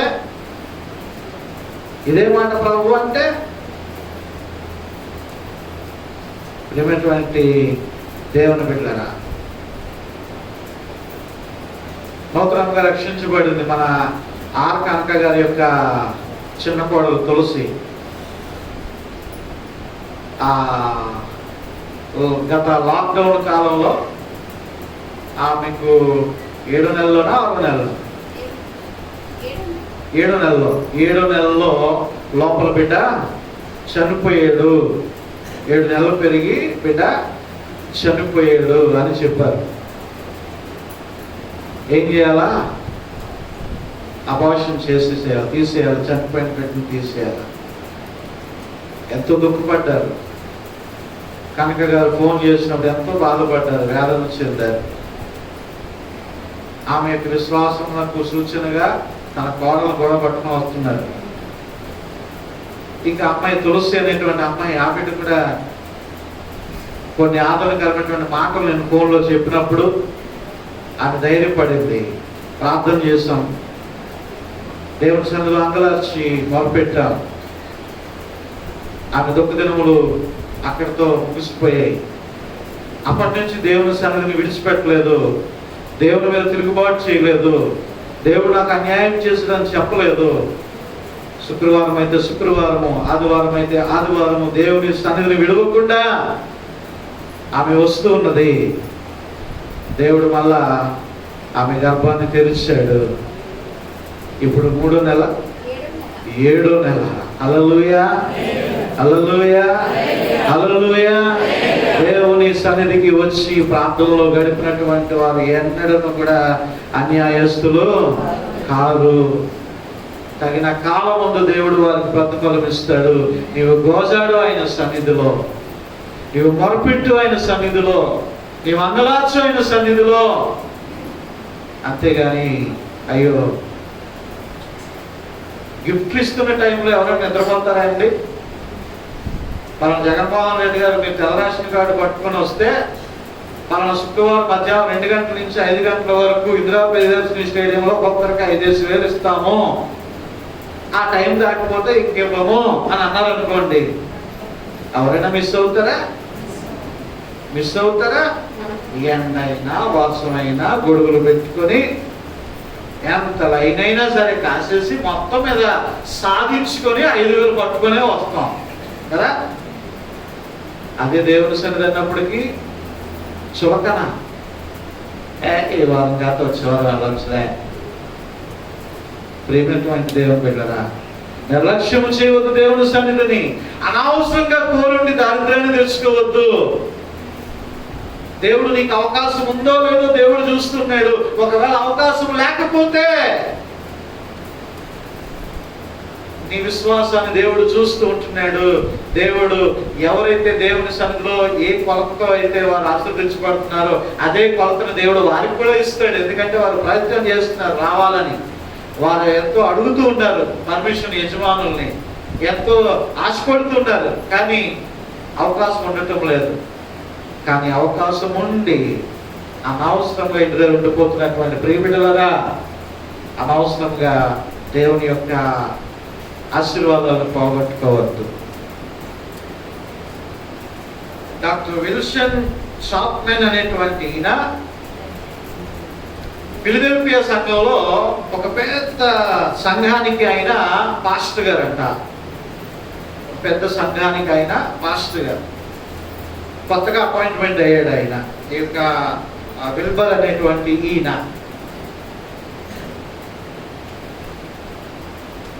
ఆయన ప్రసంగించిన తర్వాత ఫస్ట్ మాకు మొట్టమొదటి మెసేజ్ ఇచ్చాడు, మొట్టమొదటి సందేశం ఇచ్చాడు. ఇచ్చేసిన తర్వాత ఆయన దిగి వెళ్ళిపోతూ ఉంటే ఒక ముసలాయన వచ్చాడు. ఒక ముసలాయన దగ్గరికి వచ్చి, వృద్ధుడి దగ్గరికి వచ్చి, బాబు మీరు కొత్తగా అపాయింట్మెంట్ అయ్యారా పాస్టర్ గారు?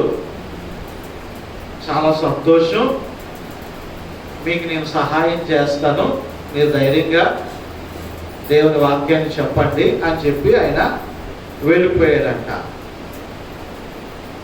ఈ పాస్టర్ గారు అనుకున్నారంట, ఎడిగాను మెట్లా, నేను సిద్ధపడి నేను వాక్యాన్ని చెప్తూ ఉంటాను కదా, నాకు సహాయం చేస్తానంటారేంటి అని చెప్పి ఈ పాస్టర్ గారు అనుకున్నారంట. అయితే మళ్ళా మరుసటి వారం ఆదివారం వచ్చింది. మళ్ళా ఆ వృద్ధుడు కనిపించి, బాబు విల్బర్ గారు చక్కగా మీరు ప్రసంగం చేశారు, మీరు ఇదిగో 2-3 కలిసి మీకు సహాయం చేశాం అన్నారంట. నాకు సహాయం మీరు చేయడం ఏంటండి, నేను కదా వాక్యం చెప్పానంటే ఆ విల్బర్ గారు ఆ వృద్ధుడు అన్నారంట, అయ్యా మీరు పరిశుద్ధాత్మ శక్తితో నింపబడి దేవుని వాక్యము చెప్పులాగున మీకు తలంపులు ఇవ్వాలని, మీకు ఆలోచనలు ఇవ్వాలని, పరిశుద్ధాత్మ దేవుడు మీతో మాట్లాడాలని ఇదిగో నేను నా స్నేహితులిద్దరం కలిసి మేము ఏం చేశాము, ప్రార్థన చేశాము. ప్రియమైన దేవుని బిడ్డలారా, ఎంతమంది ప్రార్థన చేస్తారు ఒక పాస్టర్ గారి గురించి, అయ్యా పాస్టర్ గారిని పరిశుద్ధాత్మ శక్తితో నింపండి, మీ ఆత్మతో నింపండి, అయ్యా మాతో మీరు మాట్లాడండి, మీ స్వరాన్ని మాకు వినిపించండి ప్రభువా అని చెప్పి ఎంతమంది ప్రార్థన చేసేటువంటి వారు ఉన్నారు. ఆ వృద్ధుడు మరుసటి వారము ఇద్దరు వృద్ధుడు 3 అయ్యారు. ఇక మరో వారానికి 10 మంది అయ్యారు, మరో వారానికి 50 మంది అయ్యారు, మరో వారానికి 200 మంది అయ్యారంట. ఈ 200 మంది కూడా మాస్టర్ గారి కొరకు ప్రార్థన చేస్తున్నారు. అయ్యా మీ పరిశుద్ధాత్మ శక్తి కావాలి, మీ ఆత్మ నడిపింపు కావాలి, సంఘము బలపడాలి, సంఘములో విశ్వాసులు బలపడాలి, విశ్వాసుల కుటుంబాల్లో ఏ లోటు ఉండకూడదు, ఏ కొరత ఉండకూడదు, ఏ నిరాశ ఉండకూడదు, ఏ నిట్టూర్పు ఉండకూడదు అని చెప్పేసి సంఘము కొరకు, ముఖ్యంగా సంఘ కాపరి కొరకు ప్రార్థన చేయడం మొదలు పెట్టారంట. 300గా ఉన్నటువంటి సంఘము 1200 అయిపోయిందంట. హల్లెలూయా. 300గా ఉన్నటువంటి సంఘము 1200 మంది అయిపోయారంట. అంతకుముందు ఎక్కడ వేసిన గొంగలి అక్కడే ఆ 300 అటువంటి ఆతృత నీకుందా? అటువంటి ప్రార్థన నీవు చేస్తున్నావా? అయ్యో నా సంఘం ఆశీర్వదించబడాలి, మా కాపరి దీవించబడాలి, పరిశుద్ధాత్మ శక్తితో నింపబడాలి అని చెప్పి ప్రార్థన చేసేటువంటి ప్రార్థన యోధులు మన సంఘంలో 1, 2, 3 లెక్కెట్టుకోవచ్చు. తక్కువ మందిగా ఉన్నారు, లేరు అని నేను అన్నాను, కానీ ప్రార్థన చేసేటువంటి బలమైనటువంటి విశ్వాసులు ఉన్నారు. అయితే నేను జ్ఞాపకం చేస్తున్నాను ప్రియమైనటువంటి దేవుని బిడ్డలారా, అదే విధముగా ప్రతి ఒక్కరు కూడా ప్రార్థన చేస్తే సంఘం ఆశీర్వదించబడుతుంది. అనేకులు ప్రభు ఎందుకు వస్తారు, అనేకులు ప్రభు వాక్యము ద్వారా బలపరచబడతారు. వారి కుటుంబాల్లో ఉన్నటువంటి నిరాశ, నిస్సత్వ, నిస్పృహలన్నీ కూడా పటాపంచలు అయిపోతాయి. నీకు కలిగినటువంటి రక్షణ ఆనందము వారికి కూడా కలుగుతుంది. అయ్యో నువ్వు నిద్రపోతున్నావేమో, సాతాను రెడీగా ఉన్నాడు, గురుగులు పట్టుకొని విత్తుడానికి రెడీగా ఉన్నాడు, నిన్ను పాడు చేయడానికి రెడీగా ఉన్నాడు, నీ పంటను పాడు చేయడానికి రెడీగా ఉన్నాడు. ఈ రోజు నుంచి అయినా ఆ నిద్రకి స్వస్తి చెప్పు, మెలకువగలిగి నీవు ప్రార్థన చేయి. ఉదయకాల సమయంలో లేచి నీవు ప్రార్థన చేయి, కుటుంబ ప్రార్థన చేయి. సన్నిధిలో కలిసి ప్రార్థన చేస్తున్నటువంటి ప్రార్థనల కూడికల్లో నీవు అవకాశం ఉంటే ఖచ్చితంగా సాతానా నా వెనకకి పో, ఈ మత్తు నా వెనకకి పో, ఈ నిద్ర నా వెనకకి పో, జీవం కలిగినటువంటి నా దేవుని సరే నేను వెళ్తున్నాను అని చెప్పి నీవు ధైర్యముగా రా. ఇక్కడికి వచ్చి దేవుడు ఇచ్చేటువంటి గొప్ప బహుమానాలు నీవు మోసుకుని వెళ్ళిపో. హల్లెలూయా. కాబట్టి దేవుడు ఇచ్చేటువంటి గొప్ప భాగ్యాన్ని సద్వినియోగపరుచుకుందాం. గురుగులు విత్తబడకుండా మెలకువ కలిగి ప్రార్థన చేద్దాం. అతి ధన్యత వాక్యం వినుచున్నటువంటి మనందరికీ దేవుడు దయచేయును గాక. ఆమేన్. చెవులు గలవాడు ఆత్మస్వరమును వినును గాక. ఆమేన్. కానుకలను సేకరించుకుందాం. మన మధ్య ఉన్నటువంటి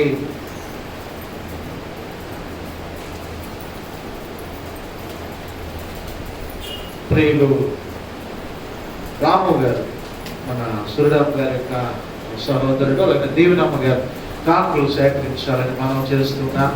అలాగే సహోదరి ఉమా గారు కూడా కానుకలు సేకరించాలని మనం చేస్తున్నాం.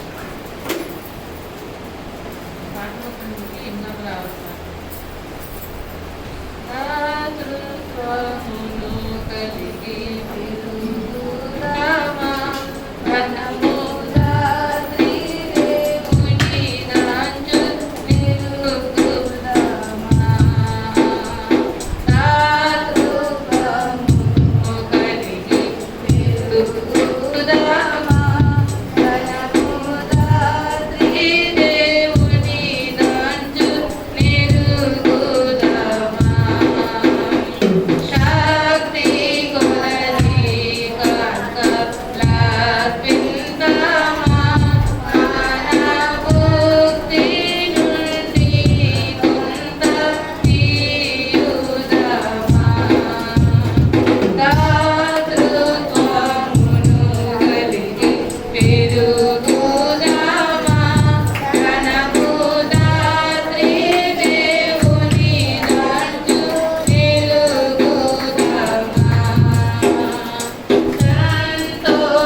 సమర్పించబడినటువంటి కానుక నిమిత్తం ప్రార్థన చేసుకున్నాము అండి. ఇదే సమయంలో ఎవరికి విధమైనటువంటి బలహీనతలు, అస్వస్థతలు, కుటుంబ సమస్యలు, ఆర్థిక సమస్యలు ఏమున్నప్పటికీ కూడా ప్రభు సన్నిధిలో విశ్వాసంతో లేచి నిలబడదాం, ప్రార్థనలో ఏకీభవిద్దాం. అలాగే ప్రభు సన్నిధిలో ప్రభువా, ఇదిగో నాయన, నా చిన్న పాపాన్ని నేను ఒప్పుకుంటున్నాను. నీ సన్నిధికి దూరస్తులుగా ఉంటూ నేను నిద్రపోతూ ఇంటి దగ్గర ప్రభువా, నేను తండ్రి సమయాన్ని వృధా పరుస్తూ ఉంటున్నానయ్యా. అయ్యా, నిద్ర వలన దారిద్రము వచ్చిందని, నిద్ర వలన బలము పోతుందని, నిద్ర వలన ప్రభువా అవమానించబడతామని, నిద్ర వలన ప్రభువా మా యొక్క బలమంతా క్షీణించిపోతుందని ప్రభువా నీ వాక్యం ద్వారా మమ్మల్ని హెచ్చరించావు. సాతాను గురుగులు విత్తడానికి ఒక మంచి అవకాశము మేము ఇస్తున్నామని ప్రభువా నేను హెచ్చరించావు తండ్రి. అయ్యా, మేము ఈ రీతిగా ఉండకుండా ఆయన నీ యొక్క సన్నిధిలో మేము గడుపుతూ మెలకువ కలిగి ప్రార్థన చేస్తూ ప్రభువా తండ్రి నాయన నిద్రను మత్తును ప్రభువా మేము విడిచిపెట్టుటకు సహాయం దయచేయండి అని ఒప్పుకుంటున్నటువంటి వారు ప్రభు సన్నిధిలో ప్రార్థన చేద్దాం. ప్రభు నీ యొక్క ఆ యొక్క అవలక్షణం అంతటి కూడా తీసివేసి అలా నిన్ను తన యొక్క కృపలో ఆయన శిష్యులను వాడుకున్నట్టుగా దేవుడు నిన్ను కూడా వాడుకుంటాడు. ప్రార్థన చేసుకుందాం. అత్యంత ప్రేమ, కృప, కనికరములు కలిగినటువంటి నా ప్రియ పరలోకపు తండ్రి, యేసయ్యా నీకు వందనాలు, స్తోత్రాలు. ఎంతవరకు మీరు అనుగ్రహించినటువంటి జీవాహారమును బట్టి నీకు వందనాలు, స్తోత్రాలు. అయ్యా ప్రభా, సాతాను తండ్రి పాడుగాడు తండ్రి నాయన, పాడు చేయడానికి సిద్ధంగా ఉంటూ ఉన్నాడు. మా పంటను పాడు చేయాలా, మా జీవితాలను పాడు చేయాలా, మాకున్నటువంటి వనరులను పాడు చేయాలా, మా బిడ్డలను పాడు చేయాలా, మా సమస్యల నుంచి ప్రభానైనా మమ్మల్ని ఇరికించాలని ప్రభా దుష్టుడు చూస్తూ ఉంటుండగా అయ్యా ప్రభా నాయన నిద్ర ద్వారా, మత్తు ద్వారా పనాగములు పన్ని తండ్రి నాయన ఏ అలవాటు లేకపోయినా తండ్రి నిద్ర అనేటువంటి అలవాటును మాకు చేసి తండ్రి ప్రభా నాయన అది కూడా ఒక వ్యసనముగా మాకు చూపించి నాయన ఆ వ్యసనానికి బానిస చేసి, నిద్ర అనేటువంటి వ్యసనానికి బానిస చేసి ప్రభువా నీ నుండి దూరం చేస్తూ ఉంటుండగా అయ్యా ప్రభువా నేడు నీవు ఇచ్చినటువంటి జీవాహారమును మేము గ్రహించి దాన్ని అంగీకరించిన ఆయన ఈ మత్తును నిద్రను మేము విడిచిపెట్టిన ఆయన మెలకువ కలిగి ప్రార్థన చేస్తూ ప్రభువా మేము మట్టుకు ఆశీర్వదించబడము కాదు నాయన, సంఘానికి మేము ఆశీర్వాదకరముగా అయ్యా మా దేశానికి మేము ఆశీర్వాదకరముగా ఉండటకు సహాయము దయచేయండి తండ్రి నాయన. యేసయ్యా మీకు స్తోత్రాలు, వందనాలు తండ్రి నాయన. కృపా సత్య సంపూర్ణుడా, దయామయుడా, యేసయ్యా మీకు స్తోత్రాలు, స్తోత్రాలు, వందనాలు తండ్రి నాయన.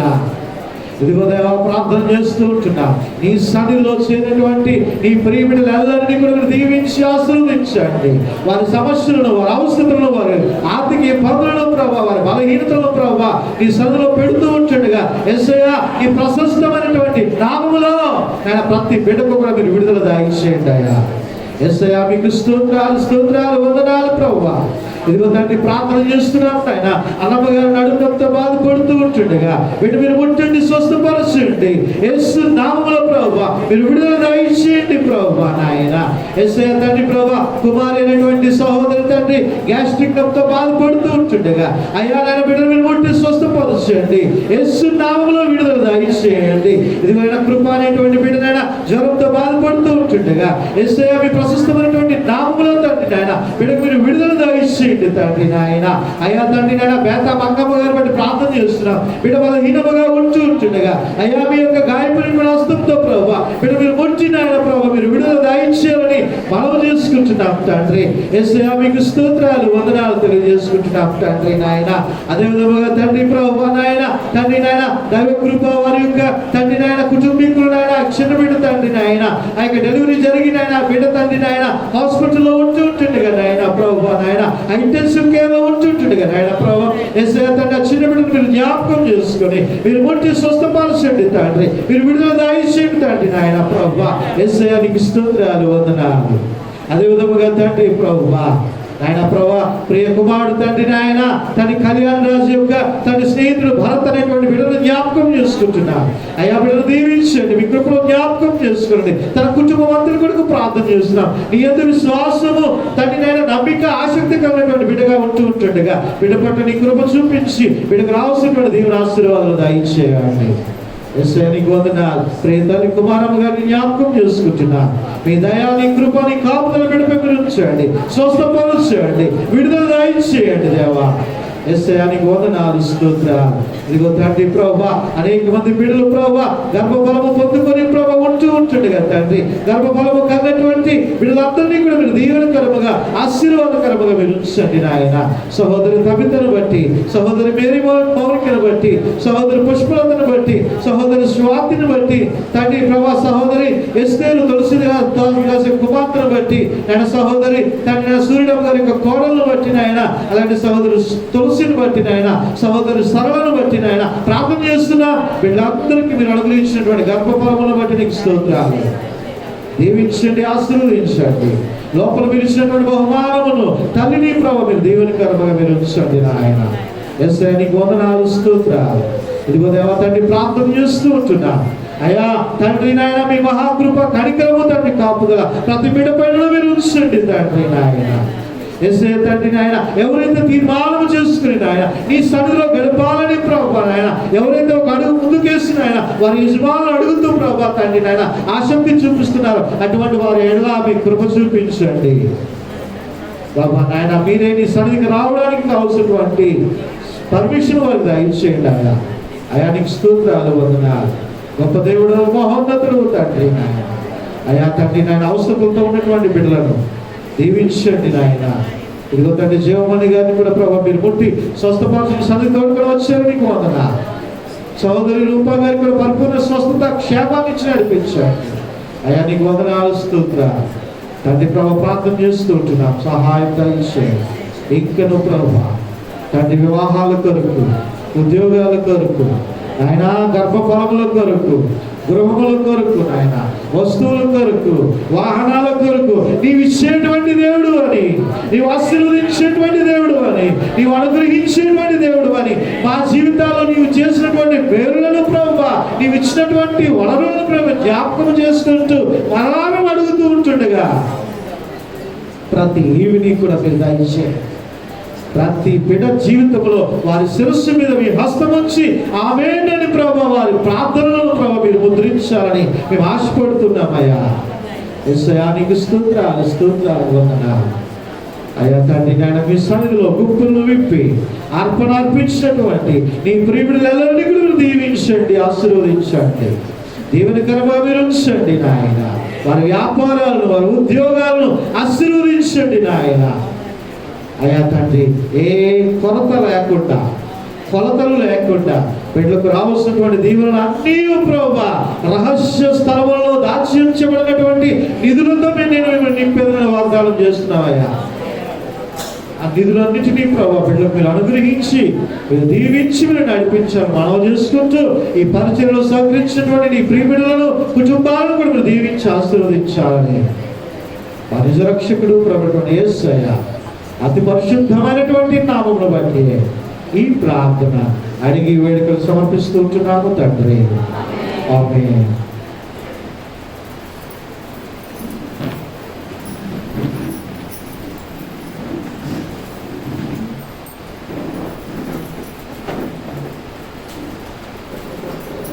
సంఘ ప్రకటనలు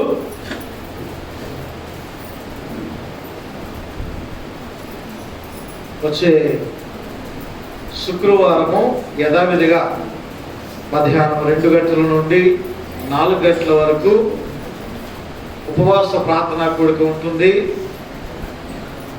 దయచేసి ప్రతి ఒక్కరూ కూడా, స్త్రీలని, పురుషులని, యవనస్తులని వారి కొరకు ఏర్పాటు చేయబడినటువంటి కూడిక కాదు, ఇది అందరి కొరకు కూడా. కాబట్టి నిద్రను పక్కన పెట్టి ప్రభు సన్నిధిలో పాలుభాగస్తులవి దేవుని ఆశీర్వాదాలు మనము పొందుకుందాం.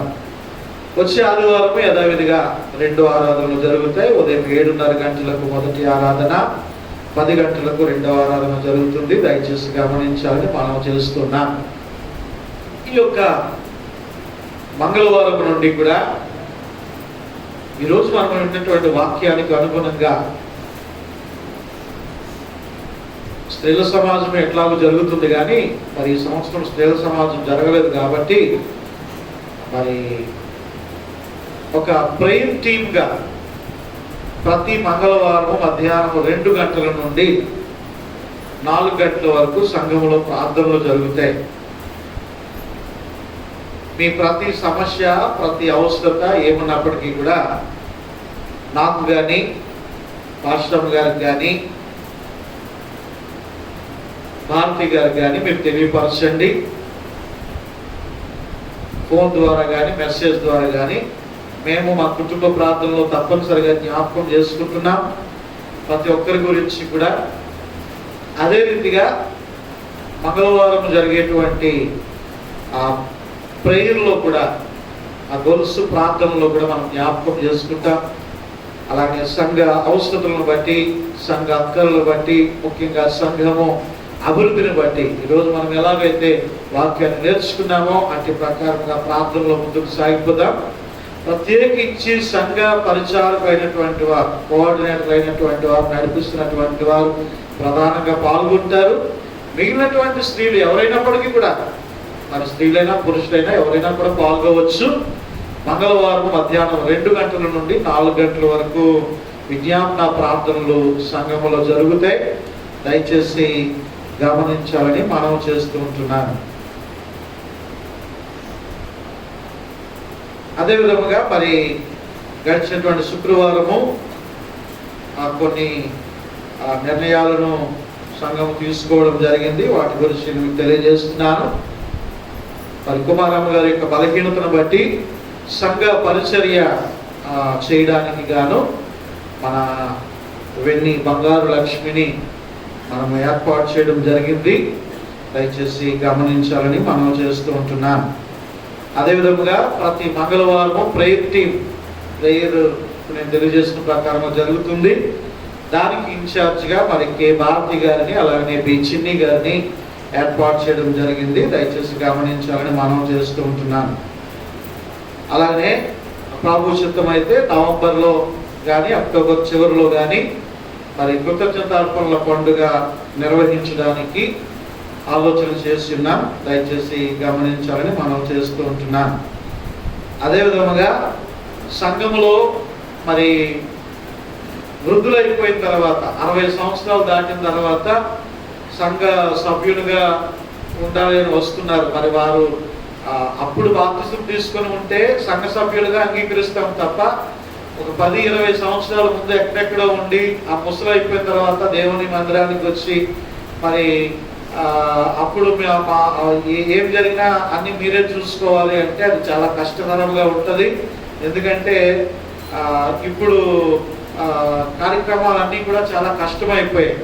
కాబట్టి దయచేసి 60 సంవత్సరాలు దాటినటువంటి వృద్ధులైనటువంటి వారు సంఘానికి రావచ్చు, వాక్యం వినవచ్చు, అన్ని చేయొచ్చు. కానీ మొదట మీ తల్లి సంఘం ఏదైతే ఉందో, మీరు ఎక్కడ బాప్తిసం తీసుకున్నారో వారి ద్వారానే మీ కార్యక్రమాలన్నీ కూడా నిర్వర్తించుకోవాలి. దయచేసి గమనించండి. 60 సంవత్సరాలు దాటినటువంటి కొత్తగా వచ్చినటువంటి వారికి, పాతగా ఉన్నటువంటి వారికి అదేమి కాదు. దయచేసి గమనించాలని మనం చేస్తూ ఉంటున్నాను.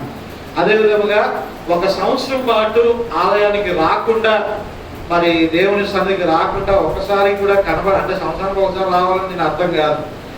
కాబట్టి మొత్తానికి రాకుండా సంవత్సరం ఎక్కడ ఉంటున్నారో తెలియదు, ఎక్కడికి వెళ్తున్నారో తెలియదు, ఎక్కడ కానుకలు ఇస్తున్నారో తెలియదు, ఎక్కడ దేవునికి ఆ వాక్యాన్ని వింటున్నారో తెలియదు. కానీ ఇంట్లో ఏదైనా శుభకార్యం అశుభకార్యం అయినప్పటికీ సంఘము, సంఘ సభ్యులు, విశ్వాసులు రావాలని ఆశపడుతున్నారు. కాబట్టి దయచేసి సంఘంతో అంటిపెట్టుకుని ఉండాలని మనం చేస్తున్నాను. 1 సంవత్సరం కాలం పాటు మీరు దేవుని మందిరానికి రాకపోతే ఆ తర్వాత కార్యక్రమాలు సంఘము చేయడానికి కూడా ఇష్టపడదు అనేటువంటి విషయాన్ని కూడా నేను మీకు తెలియజేస్తున్నాను. కాబట్టి దీని ఉద్దేశం ఏమిటంటే ఎవరిని బాధపెట్టాలని కాదు, కానీ కనీసము దేవుని మందిరానికి రావడం అలవర్చుకోవాలి. చాలా మంది బాప్తిసం తీసుకున్నటువంటి వర్గాలు కానీ దేవుని మందిరానికి కనబట్టలేదు. సంవత్సరం, 2 సంవత్సరాలు, 3 సంవత్సరాలు అయిపోతుంది. ఏదైనా కార్యక్రమం వస్తే సంఘం నిర్వర్తించాలంటున్నారు. కాబట్టి దయచేసి గమనించి సంఘానికి క్రమం తప్పకుండా రావాలని మరి ఈ విషయాన్ని కూడా మనము జ్ఞాపకం చేసుకుంటున్నాం. అదేవిధంగా చాలా మందికి ఈ సమాధి కార్యక్రమానికి ప్రార్థన చేయండి. సమాధి కార్యక్రమాలు చాలా కఠినతరం అయిపోయాయి. ఇప్పుడు ఇంచుమించు 20,000 ఉంటేనే కానీ ఒక సమాధి కార్యక్రమం పూర్తిగా అవ్వటం లేదు. కాబట్టి దయచేసి చాలా మంది వృద్ధులైనటువంటి వారు ఈ విషయాన్ని మీ ఇంట్లో వాళ్ళకి తెలియపరచండి. వృద్ధులైనటువంటి వారు, ముసలి వారు ఎవరైనా ఉంటే ఈ విషయాన్ని మీ కుటుంబీకులు తెలియపరచండి. చనిపోయిన తర్వాత 20,000 రూపాయల దగ్గర వరకు ఖర్చు అవుతుంది అంట అని చెప్పి వాళ్ళకి చెప్పండి. సంఘము పేదవారు ఎవరైనా అయితే, వారి లేబిడి పరిస్థితులు ఎవరైనా ఉన్నట్లయితే వారికి ఏదో రకముగా కొంత మట్టుకు సహాయం చేయగలదు. ఒక 5,000 వరకు, 5,000 లోపు ఎవరికైనా మరీ పేదస్తులు అయితే దాన్ని అనౌన్స్మెంట్ చేసిన తర్వాత వారికి సహాయం చేయగలం తప్ప 20,000 సంఘం అంతా పెట్టుకోవాలి అంటే అది చాలా కష్టం. కాబట్టి దయచేసి గమనించి మీ ఇంట్లో ఉన్నటువంటి వారందరికీ కూడా వృద్ధులైనటువంటి వారు మరి ఈ విషయాన్ని వారికి తెలియపరచాలని నేను మీకు మనవి చేస్తున్నాను. అదేవిధంగా మరొక విషయాన్ని కూడా మేము మాట్లాడి ఉన్నాం. ఎవరైనా సంఘంలో కుటుంబంలో ఆ వ్యక్తి మాత్రమే రక్షణ పొంది కుటుంబం అంతా కూడా రక్షణ పొందలేనటువంటి వారు ఎవరైనా ఉన్నట్లయితే ఆ సమాధిని మనం హ్యాండ్ ఓవర్ చేసుకుంటాం. అంటే వారికి ఏదో మంచి చెప్పి లేదా వారు ఏమైనా ఆశపడితే వారికి ఇచ్చి, అంటే దాంట్లో మన చర్చికి ఆ యొక్క బరీలు ఉండిపోతుంది. ఒక 5గురైనా దాంట్లో మనం పెట్టుకోవచ్చు, 10 మందినైనా ఒక 5గురిని పెట్టుకోవచ్చు. అలాగా ఎవరైనా అక్కడ పేపర్స్ ఉండి, మన విశాఖపట్నం వాల్తేరు సెమెంట్లో పేపర్స్ ఉండి, డేట్ అది ఉండి, పేరు అది ఉండి, ఎవరైనా సమాధి మేము ఇస్తాము అని అనుకున్నటువంటి వారు మరి దయచేసి ముందుకు రావచ్చు. అలాంటి వారు ఎవరైనా ఉంటే, ఇప్పుడు చెప్పినటువంటి వారు ఎవరైనా సింగిల్గా ఉన్నటువంటి వారు, అక్కడ సమాధి ఉన్నటువంటి వారు ఉంటే నాకైనా తెలియపరచండి. మన కోఆర్డినేటర్ అయినా సరే మీరు తెలియపరిచి మరి సహకరించాలని మరి మనవి చేస్తున్నాను. అదే విధముగా సంఘం మీ పూర్వీకులైనటువంటి వారు, మీ పురాతనమైనటువంటి వారి తాలూకా రిసిప్ట్లు కానీ, మీ పేర్లు కానీ, డాక్యుమెంట్లు కానీ ఏమైనా ఉన్నా సరే దాన్ని జాగ్రత్త పరుచుకోండి, దాన్ని మీరు దగ్గర పెట్టుకోండి. ఇటువంటివన్నీ ఏంటి పాస్టర్ గారు సమాధి కార్యక్రమాల గురించి చెప్తున్నారని మీరు అనుకోవద్దు. ఎందుకంటే చాలా సమస్యలు ట్రబుల్స్ ఫేస్ చేస్తున్నాము. ఎవరు మాట వింటలేదు. అయ్యా ఇవ్వండి అని మీ కాలు పట్టుకుంటాం అన్నా సరే ఎవరు కూడా ఒప్పుకోవట్లేదు. అంత కష్టమైపోయింది ఇక్కడ వాల్తేరు సెమెంటరీలో. కాబట్టి దయచేసి ఈ విషయాలన్నింటిని బట్టి కూడా జ్ఞాపకం చేసుకోండి. మరి ముఖ్యంగా ప్రభుత్వం వారు కదిలించబడి వారి మనసు మారి క్రైస్తవులు ఏమీ అడగరు కానీ కేవలం ఒక స్థలాన్ని, సమాధి స్థలాన్ని అడుగుతారని చెప్పి వారు దృష్టిలో పెట్టుకొని వారి మనస్సు జాలి దయ కనికరం పడి విశాఖపట్నం సిటీలో ఉన్నటువంటి సంఘాలకి ఒక స్థలం అనుగ్రహించినట్లుగా మీ ప్రాంతంలో కూడా ఎత్తి పట్టుకోవాలని ప్రభు పేరిట మనవి చేస్తున్నాను. చాలా మంది బిడ్డలు సంఘంలో మరొక విషయాన్ని కూడా చర్చించాం. చాలా మంది బిడ్డలు సంఘంలో పెళ్లికి వచ్చినటువంటి వారు ఉన్నారు. యవనస్తులు, అమ్మాయిలు అబ్బాయిలు కూడా ఉన్నారు. మన సంఘంలోనే పిల్లడు ఉంటాడు కానీ మనకు తెలియదు, వాటి తాలూకు వివరాలు మనకు తెలియదు, అమ్మాయి తాలూకు వివరాలు తెలియదు. మరి ముఖ్యంగా కొంతమంది కులం వరకు కూడా వెళ్తూ ఉంటారు. అయితే నేను తెలియజేస్తూ ఉన్నాను, ఎవరైనా కూడా సంఘంలో మరి వివాహ పరిచయం కేవలం పరిచయం చేసేటువంటి వారికే, అంటే మాస్టర్ గారు సంబంధాలు చూపుతారని కాదు.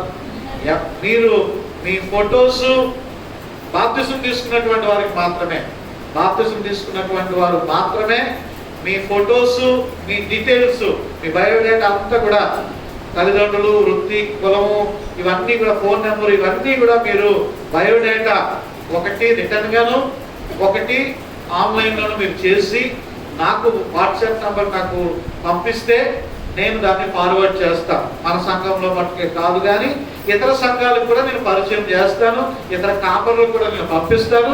మీ పక్షముగా మరి చాలా మంది క్రైస్తవ సంబంధాలు రావాలని వారు ఇష్టపడుతున్నారు కాబట్టి, వారికి సంబంధాలు రావాలని ఆశపడుతున్నారు కాబట్టి మరి ఒక అడుగు ముందుకు వేసి మరి కార్యాలు చేయాలని మీ పక్షంగా నేను ఆశపడుతున్నాను. మీ డీటెయిల్స్ నాకు ఇచ్చినట్లయితే దాన్ని నేను ముందుకు తీసుకుని వెళ్ళను. ఇందులో మధ్యలో ఏ ఛార్జీలు, డబ్బులు ఏమీ అవసరం లేదు. మంచి వ్యక్తులు మీ కుటుంబాలకు వస్తే సరిపోతుంది. కాబట్టి ఈ విషయాలన్నింటినీ కూడా ఆలోచన చేసి ఉన్నాం.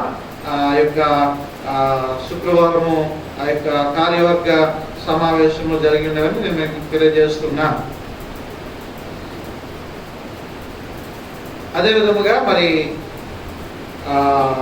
మధురవాడ ప్రేయర్ హాల్ నిమిత్తమై మరి కానుకలు ఇచ్చినటువంటి వారు మరి ఈ ధనలక్ష్మి గారు, అలానే కె ఫేత్ కుమార్ గారు, అలానే ఎం ఉమా గారు, సిహెచ్ కృష్ణవేణి గారు, మరి ఏ రాణి రాంబాబు గారు వీరు కానుకలు ఇచ్చి ఉన్నారు.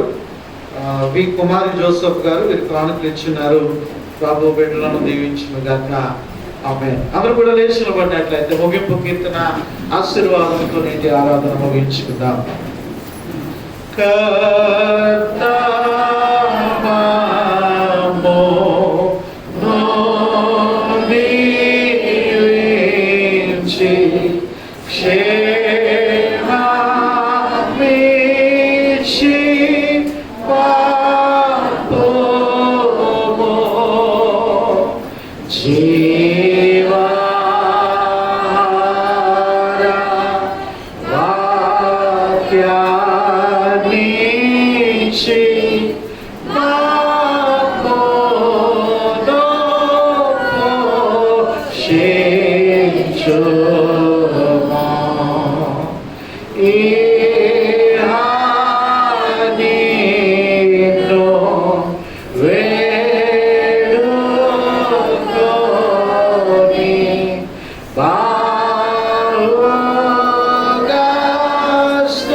పరమతండ్రైన దేవుని ప్రేమయు కుమారుడైనటువంటి యేసుక్రీస్తు ప్రభుల వారి యొక్క కృపయు పరిశుద్ధాత్మని యొక్క అన్యోన్య సహవాసము నేటి ఆరాధనలో చేరి ప్రభుని ఆత్మతోనూ సత్యముతోనూ ఆరాధించినటువంటి ఆయన ప్రియబిడ్డలైనటువంటి మనందరికీ ఇప్పుడు ఎల్లప్పుడూ సదాకాలము తోడై ఉండి నడిపించును గాక. ఆమేన్. ప్రభు పేరు అందరికీ వందనాలు అండి. దేవుడు మిమ్మల్ని అందరూ కూడా దీవించును గాక. ఆమేన్. దయచేసి